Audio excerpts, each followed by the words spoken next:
All right, welcome to the first video of 2023, as crazy as that is to say.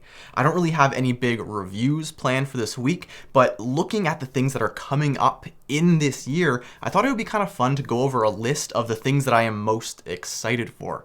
Obviously, we can't predict everything that's going to launch this year. There's going to be surprises, and that's going to be awesome. But there are a few things that we know are coming or were announced at the end of December, so I'm going to get my hands on them in 2023, or we've just been waiting for a very long time for them. But regardless, there's a few things that I'm very excited to try in the coming year, and I want to share those with you just in case you might not have heard of some of them, because they're all pretty exciting. So in no particular order, however, this first one might be number one for me, is Meticulous Home. If you guys have not heard of the Meticulous machine, I think this already, by the looks of it, has the potential to be one of the top, most innovative, and most impactful products of the year. It's like nothing I have seen in the current espresso machine market. It does away with traditional pumps, instead using a linear motor and a lever to essentially be an automatic lever machine. So it pushes up and the other side pushes down to create some pressure. And by knowing exactly how much that linear motor has moved in a cylinder of a known volume, you can create very accurate flow control. So obviously that is something of interest. It's going to be a competitor to the Decent, and because of this innovative way that they've gone about it with the linear motor and with a boiler-free design, it actually comes in at a pretty reasonable price point. So in addition to flow control and very temperature accurate group head, you also get a scale in the base, so you can do gravimetric dosing, you can do intelligent shots like on the Decent. It's got a whole lot of stuff up its sleeve. Now, I don't know how exactly that no boiler configuration is going to work out in real life, whether that's going to help it or hurt it, but the group head is heated, so you don't have to use a kettle. You can put in cold water, but obviously that'll take a bit more time to get up and running. So overall, this is an absolutely insane looking system. I am really excited to get it in front of you guys, and definitely keep an eye out for Meticulous Home. I think it already has the potential to probably be the product of the year, so stay tuned for that. Next up, we have the Fellow Opus. This news was just dropped at CES. Fellow is entering the espresso grinder market. In every single Ode review, it drove me absolutely insane. People were asking, can it do espresso? Can the Gen 2 now do espresso? Can it grind for espresso? The answer is no, no, no. The Ode has always been a brew grinder, but Fellow has more than likely heard all those comments, and they are entering the espresso grinder market, and they're doing it with a bang. It is coming in with 40mm conical burrs. It has a no-tool calibration, 41 grind steps, which grind steps for espresso, we'll see how that turns out. And it also will probably have that anti-static system that was on the Fellow Ode Gen 2. So all of those things coming together, it could be a quite compelling option. But most shocking of which is that the price point it's going to be entering at is $195. So if it is any kind of good, it's going to be one hell of an espresso grinder, especially for the price. And Fellow quite typically knows what they're doing. They're very used to specialty coffee. They're used to lighter roasts. So I don't anticipate this thing is going to be jamming with more specialty third wave coffees. I don't want to get ahead of myself, but this could be an absolute game changer in the market as well, given the features, given the company that's putting it out, and given the price point. So February 1st, stay tuned for Fellow Opus.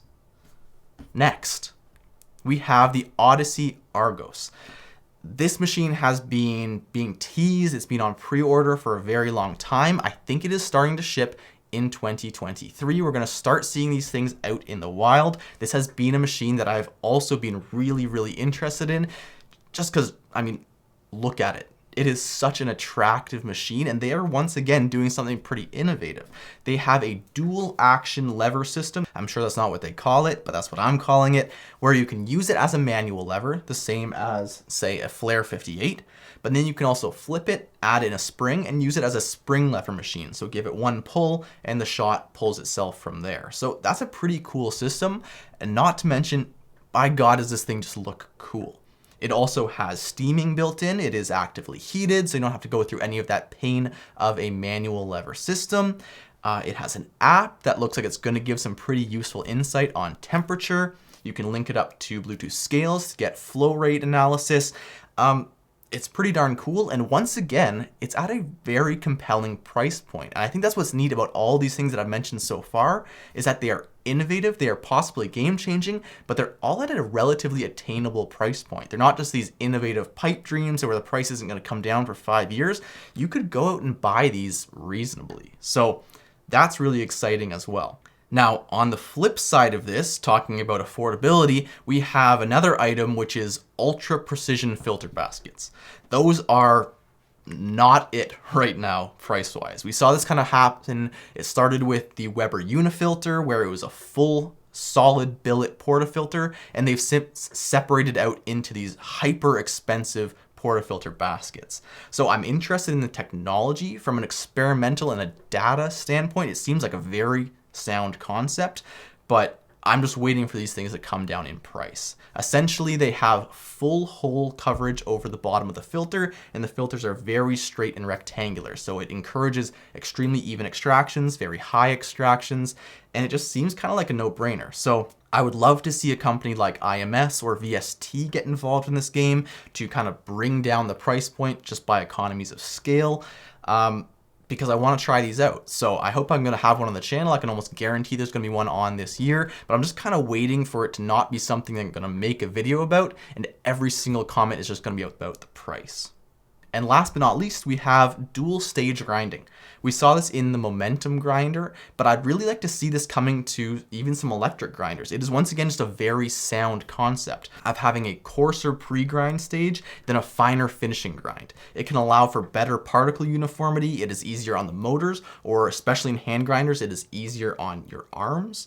So we saw this in Momentum grinder. I still haven't been able to procure a Momentum grinder to try it out, but I think that just in general as a concept, dual stage grinding is something that I hope to see more of in 2023. And as of right now, from what I can see, from what I can predict, from what I know is coming out, those are my top picks. And I think it is a pretty darn compelling list so far. 2023 is going to be another great year. So with that being said, all of these items are going to be showing up on this channel. So if you want coverage of these, if you want to learn more about them, be sure that you are subscribed so that you don't miss out on any of these videos throughout the year. There are going to be some more great ones. So with that being said, I'm looking forward to another great year. Thank you guys for continuing to watch, and I will see you in the next video.